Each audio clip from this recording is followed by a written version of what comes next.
don't sit around in a restaurant is my concern. But it's an unpopular message, as you can imagine. Yeah, it's a big change for people. Yeah.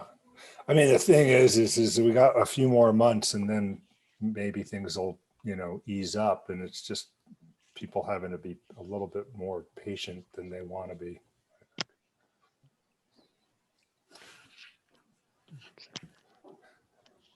I'm watching people pop into the meeting here, and it looks like we've got a quorum now, and it is at 7:31.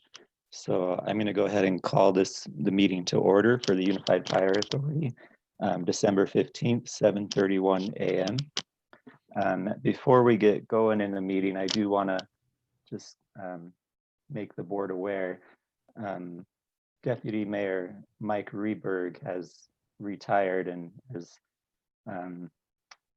it still in process of official transition on UFA board member, but Catherine Cantor is on the call, and she will be replacing Mike as UFA board member for the mayor's office. So we welcome you, Catherine. Thank you for being here. I appreciate the introduction. And I just wanted to let you know, Mayor Wilson has not sent a formal nomination letter to you all. So I don't know if I'm technically able to cast a vote today, and that's fine. I can just stay on for informational purposes if you prefer that course of action. Does that sound appropriate? Yeah, I think that's fine. Yeah. Okay, very good. Thank you. Yeah, thank you for being here. Okay, so, with that, we'll go ahead then and go into the agenda. Cindy, do we have any public comment? We didn't receive any, no. Okay. And Patrick, do you see anyone in the audience that has indicated they want to give public comment today? Looks like nope, we're good. Okay, so seeing none, we'll move on to the next item on the agenda. That's the minutes approval from November 17th, 2020. Rob Daly, I'd move approval. Second. Okay, got a motion by Mayor Daly and a second. Was that by Mayor Sondak? Yeah. Okay, thank you. And we'll have a roll call vote on that motion.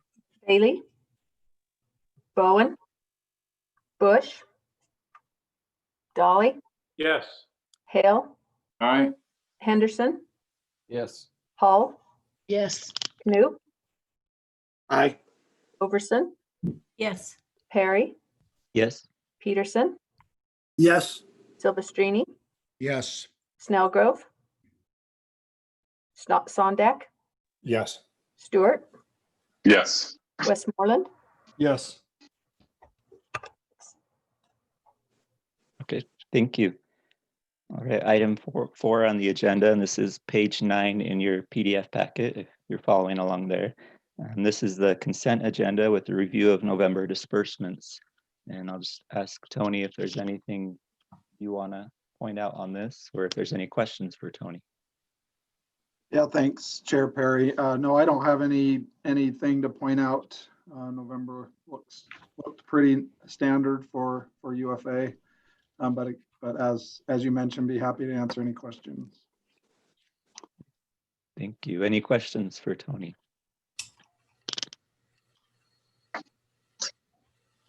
Chair Perry, I'll make a motion that we approve the consent agenda. This is Councilmember Stewart.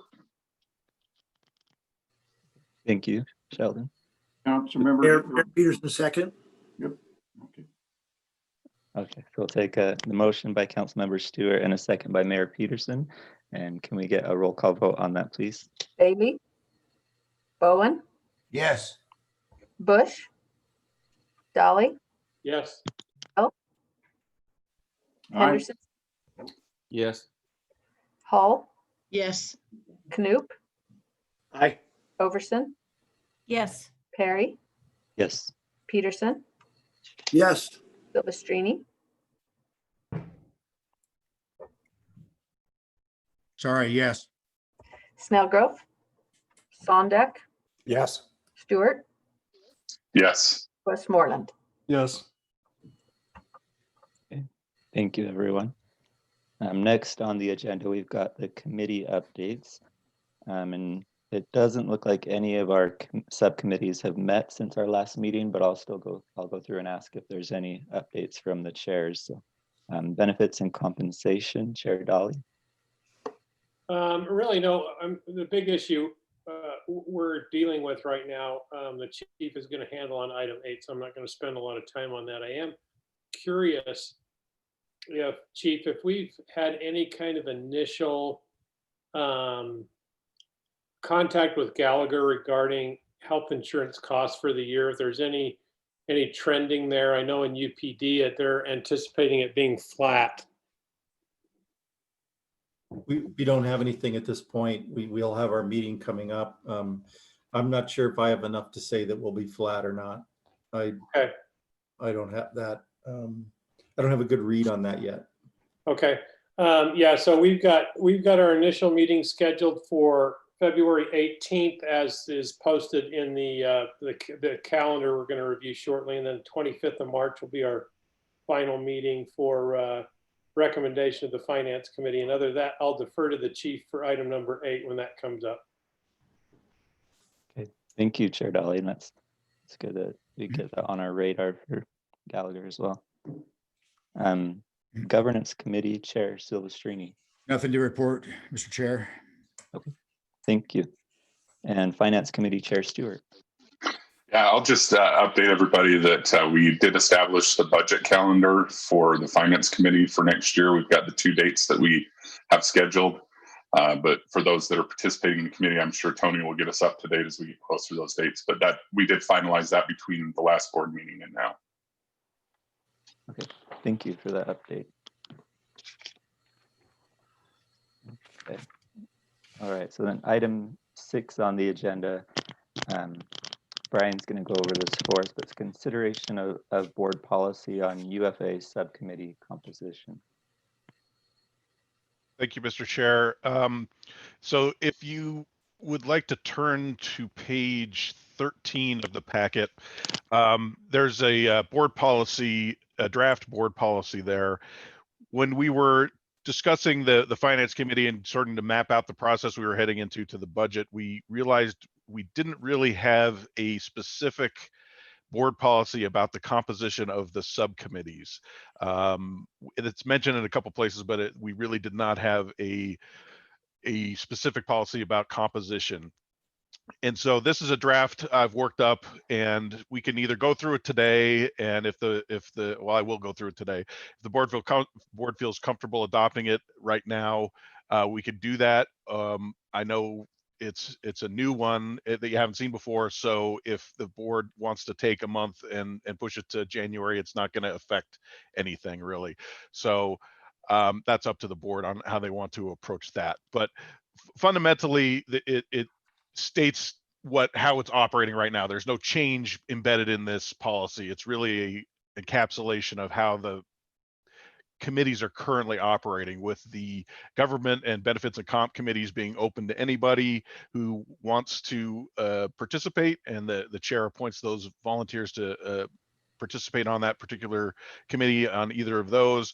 And the specific composition of the Finance Committee, based on the direct members each having a seat, and then the finance and the UFSA essentially having one additional seat for the Finance Committee than the total number of direct members, and that's appointed by the UFSA board.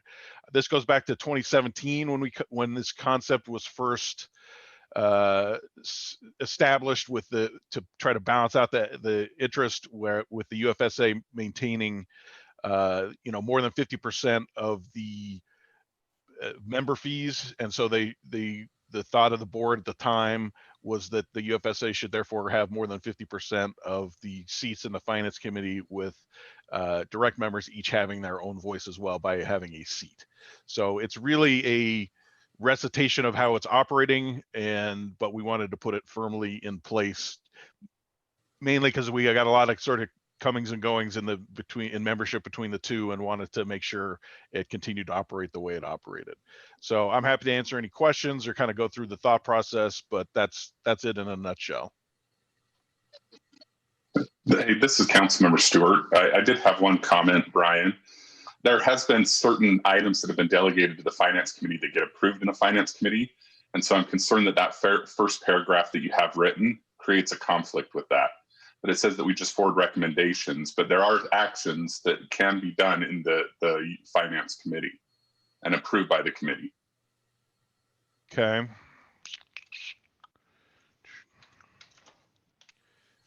We could certainly put that in there.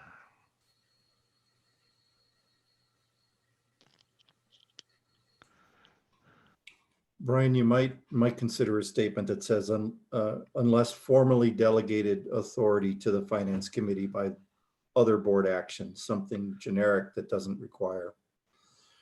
Because Councilman Stewart's right. I think there are a few approvals for finance purchases that can be done through the Finance Committee without the full board. Tony, do you remember what those specific numbers are, or roughly? Yeah, it's in the policy for some transfers between certain sectors. The Finance Committee can do, 25 to 100,000. But yeah, it's we could just reference back to the budget policy if you want. I think saying something about it, unless specifically delegated by policy, no other actions would be taken, and then it would allow for any other actions that might come up managed without adjusting the policy. But I think that would. And I'm trying to remember. Sorry, I'm trying to remember if those specific delegations were done. I mean, I know it's in our policy. I'm wondering if those were done in a resolution or something like that. We'll figure that out. Yeah, it was, Brian, just to kind of help you, it was done by a resolution of the board a number of years ago when Mayor Colmore was still finance chair. Okay. I'll go dig that out. Yes, my question is, would we need to bring it back, or can we go ahead and approve this with a minor amendment to the language just to move it forward? My preference would be to push it over, just because that's a pretty substantive change, and I'd want you to see the language before approval. Like I said, there's no huge pressing need to get this done this meeting. I think my preference would be to push it over to January and get you a revised version with that new language. Yeah. Thank you, Sheldon, for pointing that out. I think that's a good catch.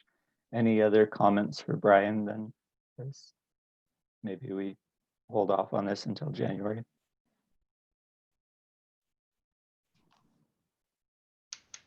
Okay, thank you for the feedback.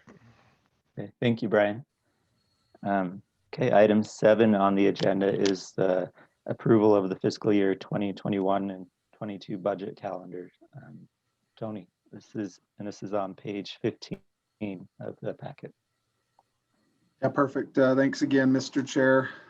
So yeah, this document's already been referenced a couple times in the meeting, but just asking for approval of the board to move forward with the budget calendar as presented. It's pretty mirrors what we've done in the past with a couple compensation and benefit meetings, the Finance Committee meetings as we've done, and then the scheduled meetings with Chief Peterson with the divisions. So happy to answer any questions if there are any. If not, I'd be asked for your approval that we can move forward with the calendar as presented. I have a question. On the March 25th meeting of the Compensation Benefits Committee, it shows 8 p.m. as the meeting time. Yep, that's a good catch. That will be AM. Thank you for catching that. Thank you. You look over this a million times and you think you catch everything like that, and something always slips through. So thanks, Mayor. Yeah. With that change, I move to approve the budget calendar for 2021. And I'll second Councilmember Stewart. Okay, A motion by Mayor Hill and a second by Council Member Stewart. And Cindy, can we have a roll call vote? Bailey, Bowen, Yes. Bush, Dolly, Yes. Hill, Aye.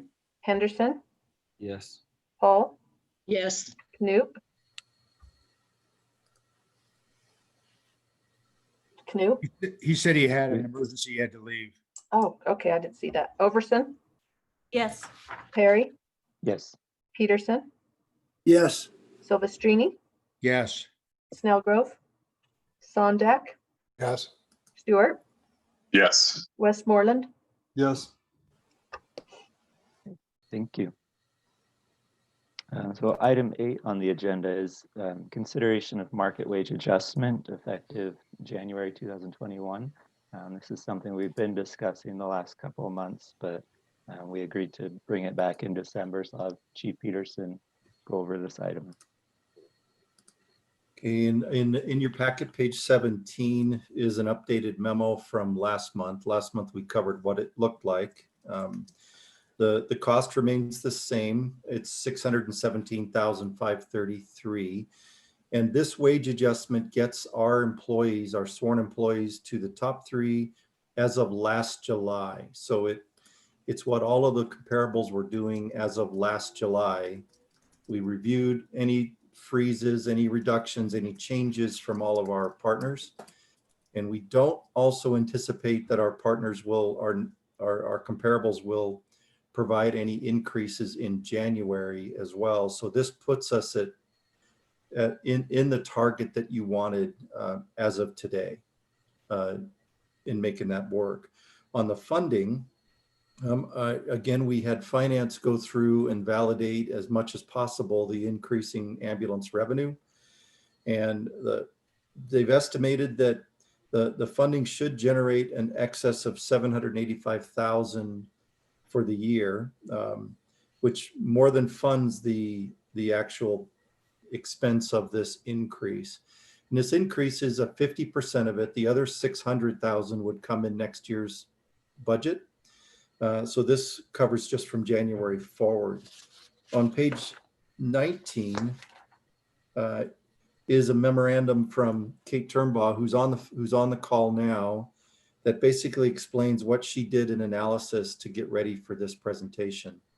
So my wonder from you is if you have any questions about that data, or if you want to discuss anything that was presented last month. We can talk about the specifics, but I think we covered how that was spread around. Remember that this is surgically addressed in wages, not globally. So every employee in the sworn category would end up at market. No one would be above or below except the 1% bump for the medic position, as we talked about last year or last month.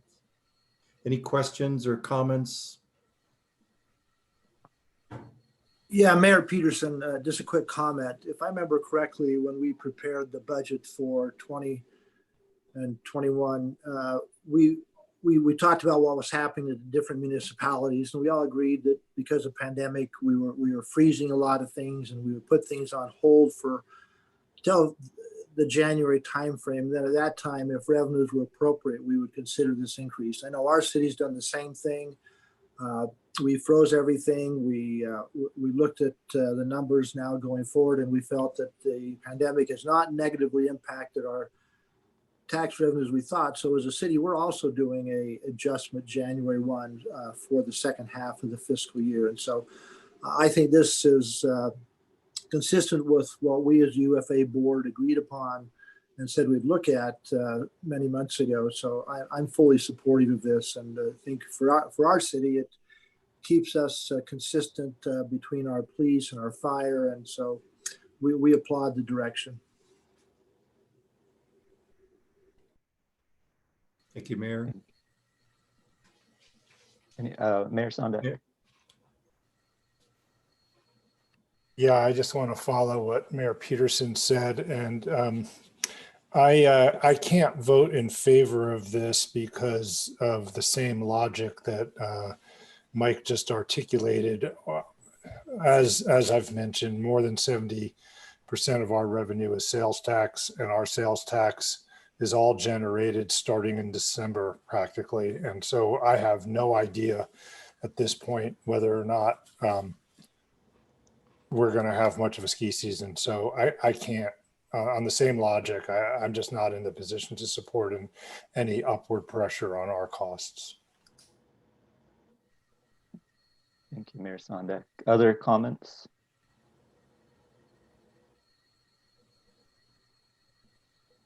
Well, I mean, for me, I think the important piece to this is that we have actually generated revenue to cover the cost. Although I'm very empathetic to Mayor Sondak's, comments. If I were him, I would, just from a policy standpoint, think I would have to vote the same way. But it's just the pain of this pandemic hasn't been spread equally. In holiday, we actually, believe it or not, in May and June had an increase in our sales tax revenues over the previous year. So it's just a kind of a strange thing. But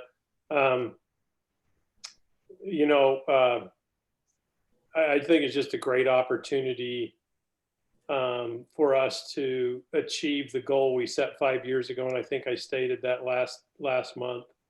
And then just be able to manage this consistently from this point on. So anyway, I'll be supporting the motion. Thank you, Mayor Daly. I'd love to have your liquor store.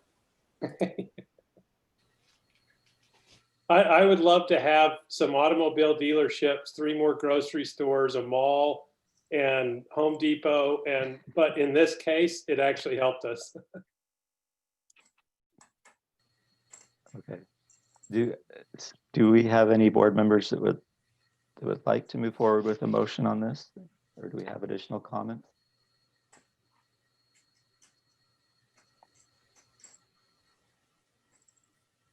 Mr. Chair, Rob Daly would move to approve the market wage adjustment effective January 1st as presented. Councilmember Hull, I second. Okay. All right. We've got a motion by Mayor Daly and a second by Councilmember Hull. Cindy, can we have a roll call? Bailey, Bowen, Yes. Bush, Dolly, Yes. Hale, Aye. Henderson, Yes. Hull, Yes. Overson, Yes. Perry, Yes. Peterson, Yes. Silvestrini, Yes. Snellgrove, Sondak, No. Stewart, Yes. Westmoreland, Yes. Okay. Thank you. All right. Item 9 on the agenda is a CARES funding update, and I'll ask Tony to go over this. Thank you, Chair, Mr. Chair. This is just a quick recap of some additional CARES funding that UFA requested of each of your entities towards the end of November. I know Chief Peterson will get into some of the details a little bit more in the fire chief report, but starting in November, we saw an uptick in the use of our COVID leave. We kind of mirrored what was happening in our communities. And so that caused us to just have a look at the 630,000 of CARES funding that had already been provided to UFA by each of your entities, and an ask of another 150 to help us cover these additional costs that were clearly CARES eligible and were hitting UFA at the time in November. And in the 4th paragraph in the memo on page 21, just a quick recap of what the 150,000 look like. To date, we've received a little over 30,000 of that requested 150,000. We've invoiced another about 58,000. So we're on track to collect about 88,000.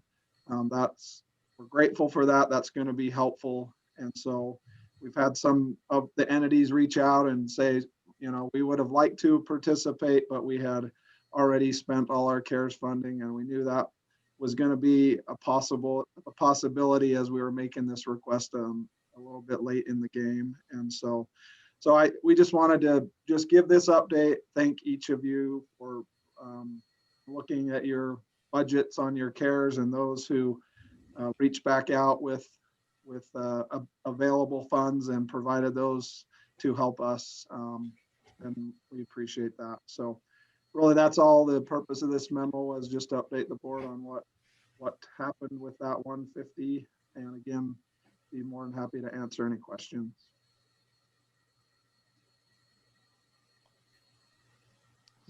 So Tony, Mr. Chair, Jeff Silverstream. So Tony, how much did you say you received already based on that Well, second request? We received 30, actually received about 30,000. We've invoiced an additional about 58 that we assume's on its way. So The that'll invoices are based- get us to I'm sorry. 88,000. So the invoices are based upon the responses you got where people said, we'll pay this. Is that what? that Yep. is? Yeah, and we just invoiced based off the chart that's in that memo. Okay, so we're going to be short about half of that then, you think? Yeah, a little bit less than half. So.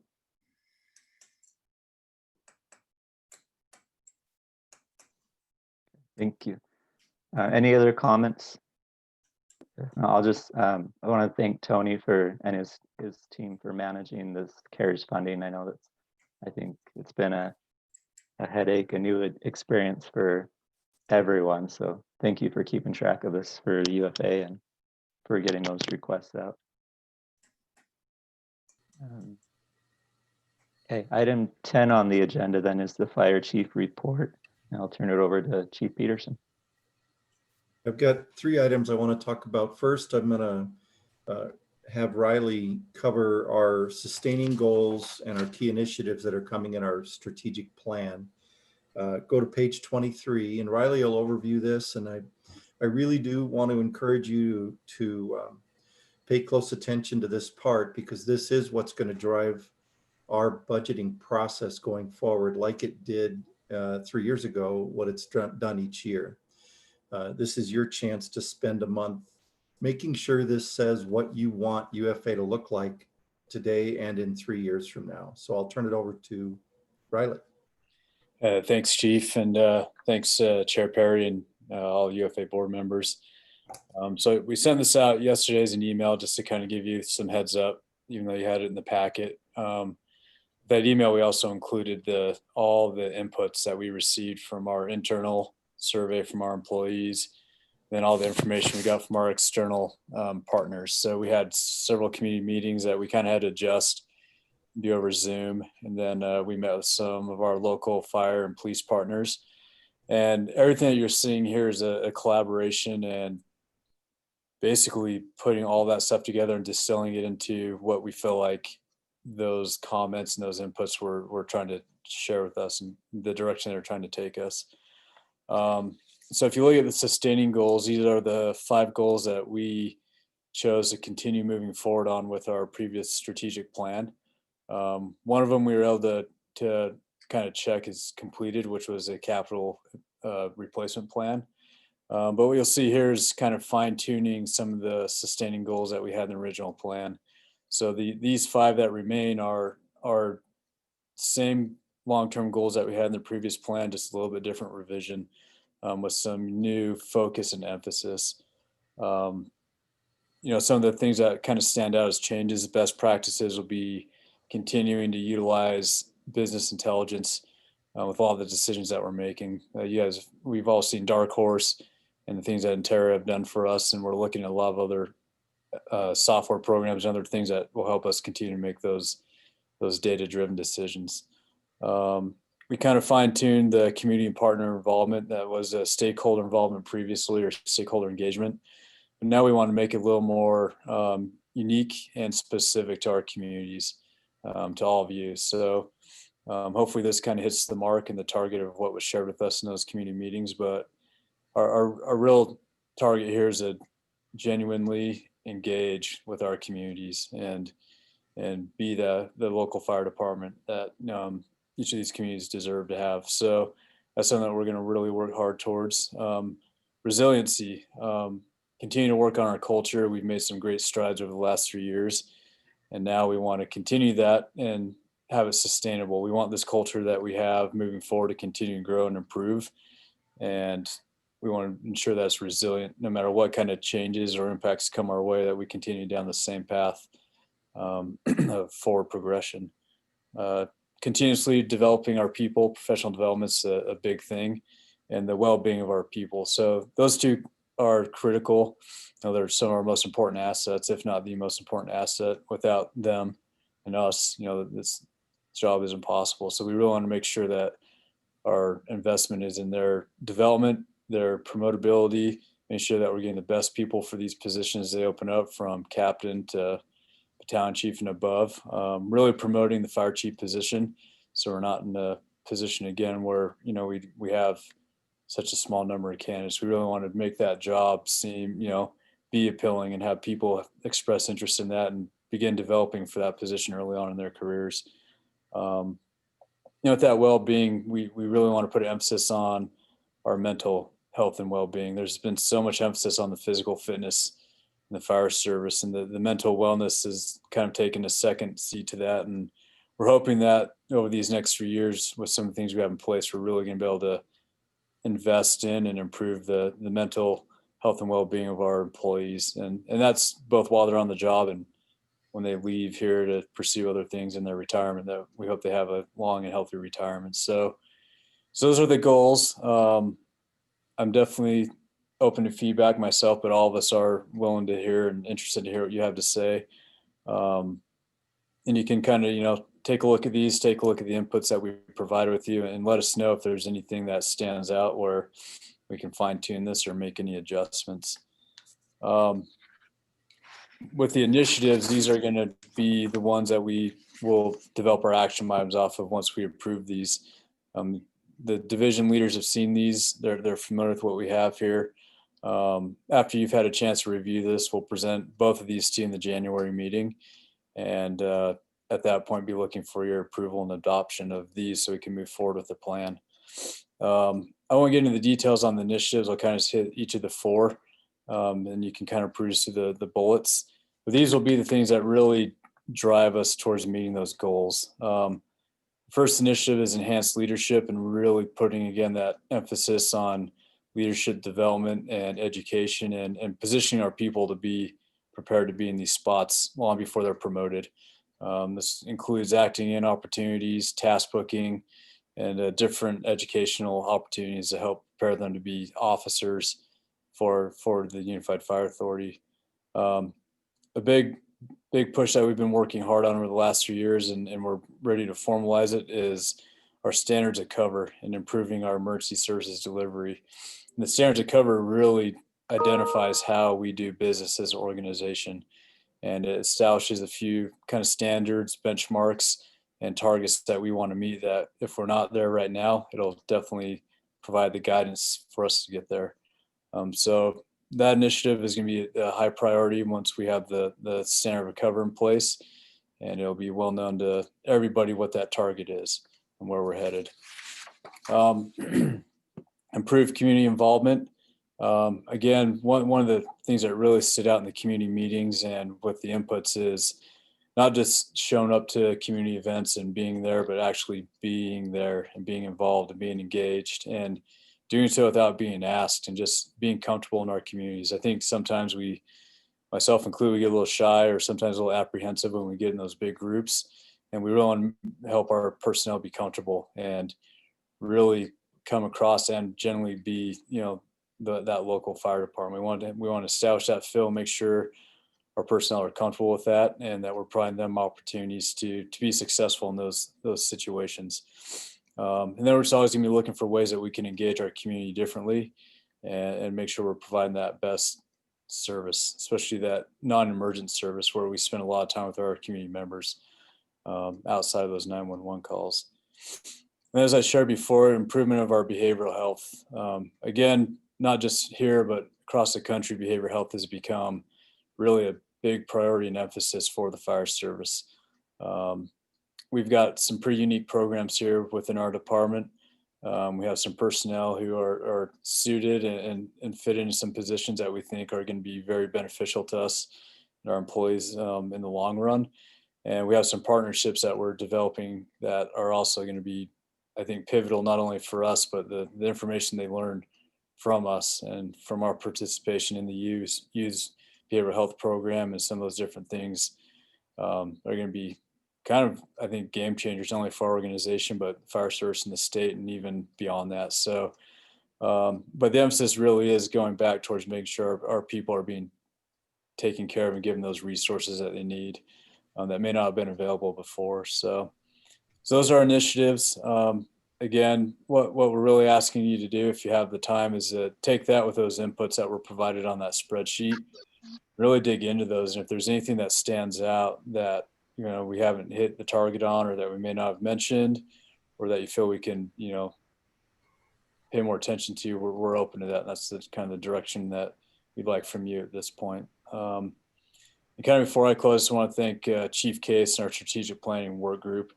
They spent a lot of time conducting these meetings and going through the data points and distilling all the feedback from all these meetings. And we're talking several hundreds, not thousands of comments and different things that were compiled and put into these initiatives and these goals. And so Chief Case led the charge on that. He really did a great job as far as driving this forward and getting us to this point. I really want to thank him for the work that he's done, as well as all the members of that committee. So, I don't know, Chief, if you have anything before we turn it over for questions. No, I think if there's any questions here, great. But know that if you want to chat with myself or Riley, feel free to do that. This is an important document. Councilman Stewart, I see you maybe have a few comments. Yeah, I just wanted to say thanks. I appreciate the work on this. There is one thing that had come up. I can't remember if we started the conversation in the actual meeting that we had out at Station 123, but I know it carried over in a conversation I believe I was having with our liaison about the initiative number 3, improve community involvement. And the suggestion, it was a simple suggestion, but it was patching in and out with the cities and stations you're working out of. So kind of like the military, they have the Velcro and they patch in, but putting a city's patch for the city that you're working in, I think that's one of the things that people note to us is this really our fire department, right? And it is our fire department. But when they walk around in a uniform, our police officers have a patch that says Riverton Police on it, right? And so that was one of the things that I think I heard from a few of my fellow council members.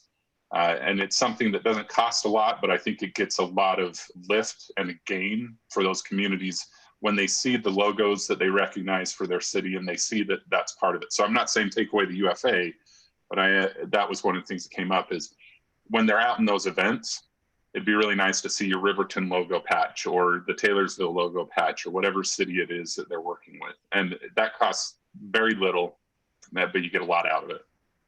Right. Good. Yeah, that's and that was a great concept, and I think some of the components in there would lead us towards that. We can make sure and keep that as a high priority. Put that into one of the initiatives to explore that option. And we do have UFA patches on both sides, and I think we talked in the meeting that day was that we could have a UFA on one shoulder and the department patch on the other. The logistics are there, but I think it's something that is important to how we feel in the community.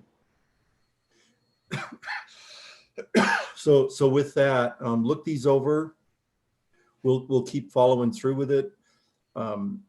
During the budget process, you're going to see every division build an action item that may be based strictly on one of the sustaining goals, or may be addressing specifically the key initiatives. The key initiatives kind of fall under the sustaining goals, but they're a higher energy of focus that have a check mark. In 3 years, we want to see these things done, evaluated, figured out, and go from there.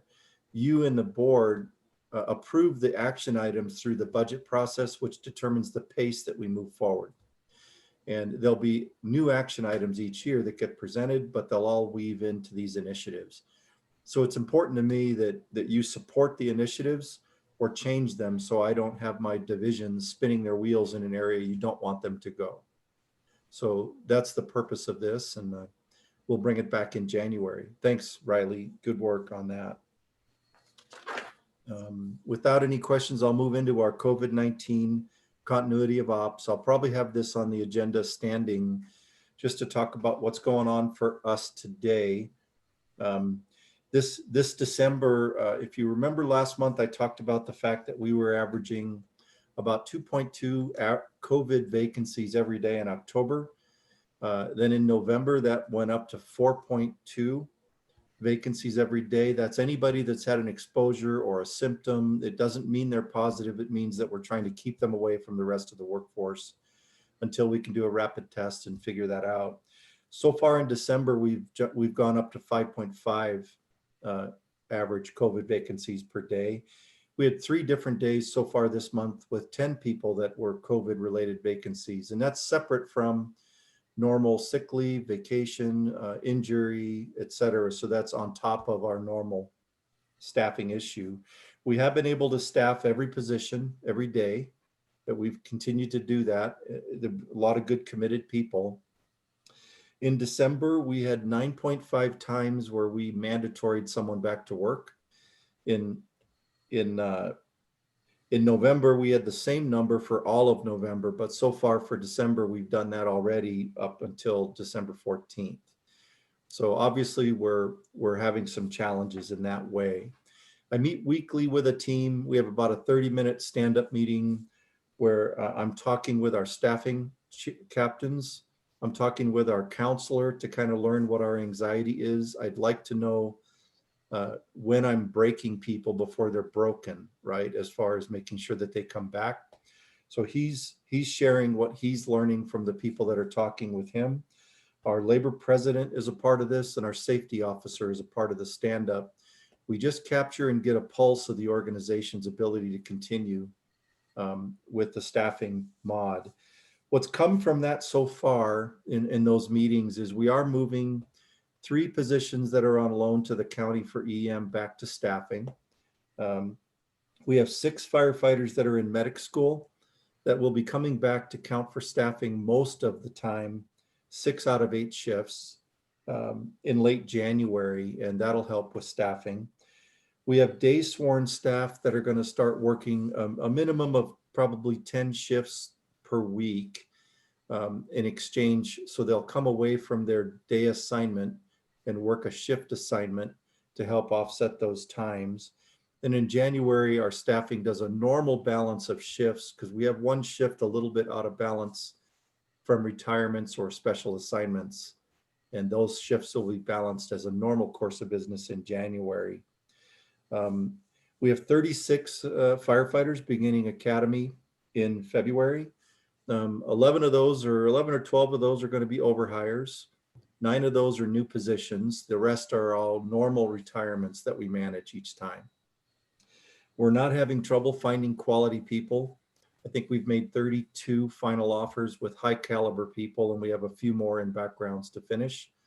Those will start there. But it does require me to move 8 bodies over to deliver the training for those 36. And training is any time that those 8 bodies are not actually being used in a day, they're going to be made available back to work shifts to make that fit. Those are the things that are allowing us to maintain staffing. We're having the good dialogue. I feel good about our ability to keep going. But what we are evaluating as our kind of primary target, should we start to feel like our people are struggling more or we're having too big a challenge, we might end up running a few engines at BLS if we're struggling with the medic assignment. That's one position we can't actually act up. We don't anticipate this point, but that could be it. All that would mean is an ALS call might require an additional unit during that moment in time. It's possible we could see a future where we run with some 3-person crews. We don't have that on our schedule today, but it's possible. We don't have any plans right now in our current targets of browning out a station or any particular crew completely. It would just be a potential for drawdown.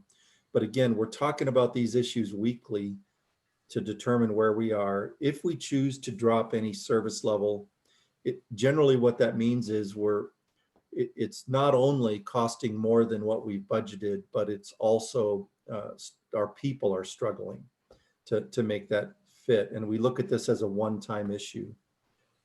Aside from the money that we're using with the CARES, which we truly appreciate, like Tony talked, we do have some money that we've saved from last year. If you remember Tony's numbers, when we put a pause on all spending, that generated several $1,000,000 that went unspent that I will be planning on moving into our capital fund or making available to us for some one-time costs, because we hope that the vaccine will begin to reduce our burden over the next 6 months or so. None of us really know for sure, but we believe this is a one-time impact for us. Our employees will be getting an opportunity to take the vaccine sometime soon. We probably will be in the same target like everybody. Maybe only 70% of our people may have that happen. The issue that we'll deal with is that once we feel like that's in place, we will probably cancel our free COVID leave and begin having people use vacation and sick.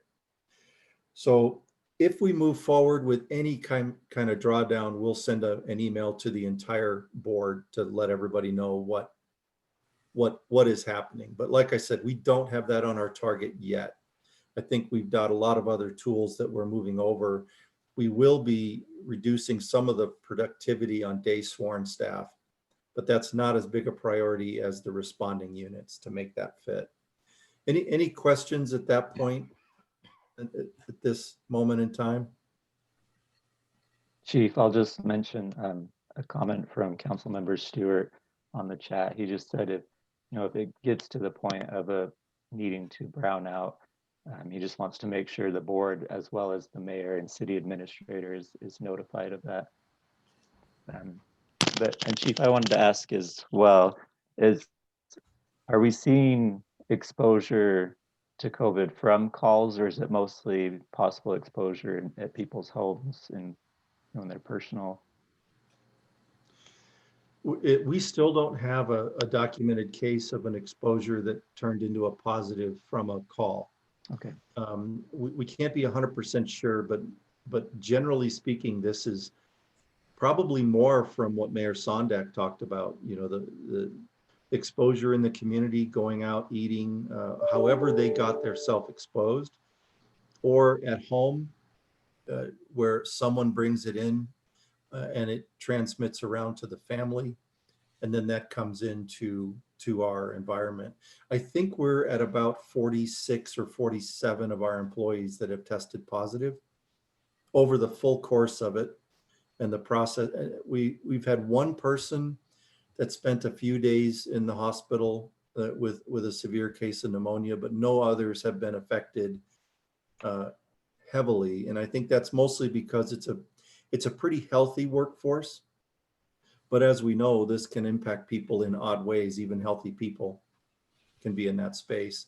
The person that spent a few days in the hospital was a very healthy person. And he was definitely miserable for a little while, but he's feeling better today. Yeah, thank you. Okay, so you'll get something like that where I'll give you some of that information. Do you find these helpful, that piece of information, to keep you informed?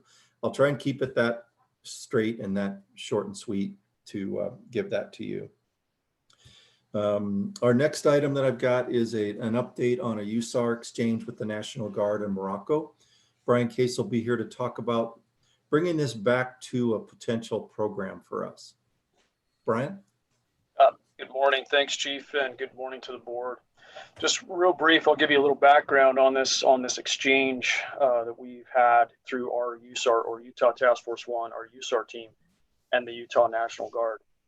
It's been about 8 years ago that we began to provide technical rescue training and instruction to the Utah National Guard. They have a search and extraction unit within the Homeland Response Force that's all part of the Utah National Guard. We work very closely with them through our task force. And this relationship, because of our professional delivery of the training and certifications that we provide to their search and extraction group, they have, for the last 8 years, asked us to help participate in what they call a state partnership program. So each of the National Guard units from around the country is involved in a state partnership program whereby they are tied to a foreign allied country around the world somewhere. And for the Utah National Guard, it happens to be the country of Morocco in Northern Africa. So as we've, in the past, we took them up on their invite to have us go and provide instruction and training. When we were there, we were providing training to the Moroccan government and to Moroccan military officials in concert with our military partners from Utah National Guard. And we were teaching and training on tactical search and rescue efforts, firefighting, water rescue, and then things like incident command and planning for an expanding incident.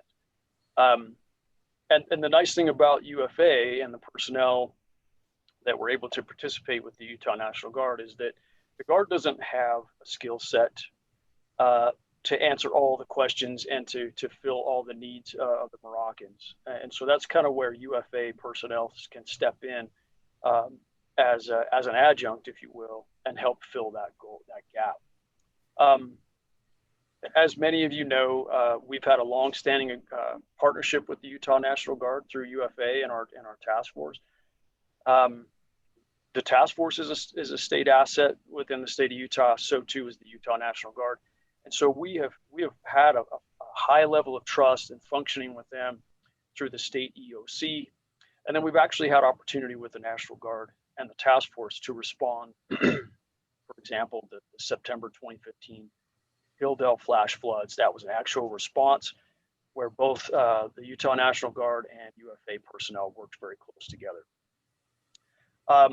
There are many benefits for UFA personnel to participate in this SPP with the National Guard, and we'll go over those here in just a second. But a little bit of the history here too is that this SPP involvement was suspended, as many of the board members will recall, in 2017. Chief suspended the program because the travel that was associated with this SPP in the past was drawn out or included in the state audit. And it was because there were people that were attending that didn't necessarily have a purpose to attend. And so we were sending a lot of people to Morocco that perhaps should not have been. International travel is of course now by policy being brought to the board for consideration. And that was another thing that came out of the state audit. I also want to point out that if any UFA members participate in travel to Morocco to provide training, that the expenses are not borne by UFA. All these expenses are covered by the National Guard, but UFA would simply cover backfill for those subject matter expert personnel that might travel to participate in this program. In the end, we're asking for your support to reinstate this program. Like I said, it's been suspended since 2017, and we still have an open invite from the Utah National Guard to participate, and they view us as a valuable partner, and they would like for us to accompany them to provide training to the Moroccan military and government. As I said, we're going to put some new, well, I don't know if I mentioned it, but we're going to put some new sort of restrictions in place to better qualify the people that might be selected to travel. If the board sees fit to allow us to re-engage with this relationship, we would send the appropriate people to fit the mission to join the Utah National Guard units that go to Morocco. With that said, I want to cover a little bit of the benefits of this partnership. It obviously helps to strengthen our relationship with some of our military partners that actually do pay off. These relationships do pay off during actual events such as the Hilldale flash floods. It does provide a unique and valuable experience for UFA members to train with foreign allies. And in fact, any of the UFA people that would go are typically going to be, for the most part, members of Utah Task Force 1. And our Usar team through Utah Task Force 1 has a charge or the possibility to respond to an international event, such as a hurricane or earthquake, terrorist event, things like that. And in fact, Utah Task Force 1 nearly went to Haiti in 2010 for that rather large earthquake. And then we have sent a few members to U.S. territories as part of our USAR deployments. And then we would love to work closer with our military partners, simply because of the benefits that I just explained. But it's also been recognized by FEMA, the greater FEMA Urban Search and Rescue System, as a best practice. Utah Task Force 1 has done a wonderful job at establishing and maintaining the relationship that we have with our National Guard partners. And it has, like I said, been recognized as a best practice at the national level.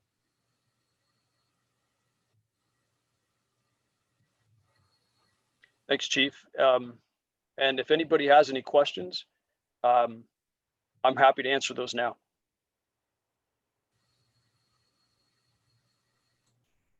If I could ask one question, what's the frequency of the National Guard training in Morocco? Typically, I want to say they have an exercise, and a lot of this is dependent on what the Moroccans request, and then of course, you know, what the National Guard has in the way of their own scheduling. But about every 18 months, they participate in an event, and usually leading up to each event, they have 1 or 2 planning sessions, and they may ask for some UFA personnel to attend a planning session leading up to. Typically, we're talking only about you know, maybe anywhere from 3 to 5, maybe 6 personnel to attend any of these events. So it's not very frequent, and it really isn't that many people.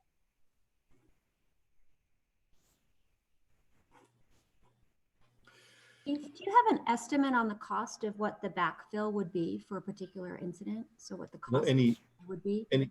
Any position that comes out of the day sworn would be an overtime vacancy, and that would have to be filled. And it's obviously not a priority today to do that, but those vacancies will be $800 to $1,000 a day that they're gone. If a day sworn person, like if it comes out of a day sworn position, there is no backfill for that. So if it comes out of if one of the USAR assigned personnel go, then it's not an issue.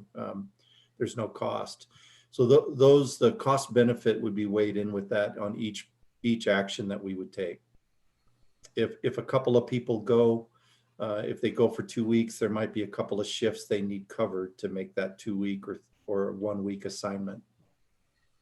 It's not a free, you know, it is not free to go to this. It will cost money if we do that. And my hope today was just to say that this was a big issue in the audit, and I think it's a valuable program. I think we just mismanaged our end of it, and it's time maybe to look at it as an option and then weigh it out as we go forward on the value that comes with each piece. I'm very comfortable with Brian's approach and the leadership of the task force, and I think that we can get some value, but we'll have to weigh it out. If we go, even though the Utah National Guard may pay the way, I'm going to bring any proposed international travel to the board for approval, and we'll be able to explain how the value is, how it fits, and how we can cover those. Understood. Thank you. But this does give Brian a chance to start working on the procedures for a future option to make that work. I guess I'm looking, Chair, for just general consensus. So I'm okay with various head nodding would be fine at this point, since there's no more than that. But if I'm seeing thumbs up, I'm seeing some nodding. And again, you're not approving anything more than allowing Brian to continue working in a path that you generally support. Yeah, and then like Chief said, any actual events in the future would be brought back for more discussion. But I think, seeing the overall approval from everyone, I think this is something that's worth keeping on the table or bringing back as, you know, something we can do for that training and those relationships that are built between the organizations. So I think it sounds like a positive thing, as long as we can manage it appropriately. And if there's nothing else for me specifically, that's all in my report. Thank you. Thank you, Chief Peterson. Thanks, Chief. Yeah, thank you, Brian. Appreciate you being here. Thanks to the board too. So I believe we don't have a need for a closed session today. And before we adjourn the meeting, I'll just ask Chair Overson, do you want a break before the UFSA meeting, or do you want to go straight into it, just so everyone is aware? I'm fine with moving straight ahead into UFSA. Is everybody okay with that? Yes. Okay. Okay. I think All we right. need to make sure that Patrick is good with a pause and a restart just for the recording. Patrick, are you prepared? Yes, please. Just give me like 15 seconds to switch stuff really quick. Okay. All right. And yeah, thank you everyone for all your participation this year. I hope you all have a safe and happy holiday season. And we'll come back in January, hopefully to a new year that's maybe a little less eventful than this year. But that being said, we'll look for a motion to adjourn the meeting. Mr. Chair, I, Robert Hale, move to adjourn the December 15th, 2020 UFA board meeting and look forward to calendar year 2021 as being much brighter and with positive responses to our vaccine and get everybody out of this COVID mode. This is Mayor Councilman. Peterson, second Saturday, happy holidays. Thank you. So we had a motion by Mayor Hill, a second by, I'll take Councilmember Hull. Do you want to do a roll call vote on, I can't remember if we do that on the adjournment, Cindy? I just do a voice vote if you want. Okay, so all in favor? Yes. Aye. Okay, any opposed? Yeah, thank you. We'll go ahead and give a short break, 15 seconds, and move on to the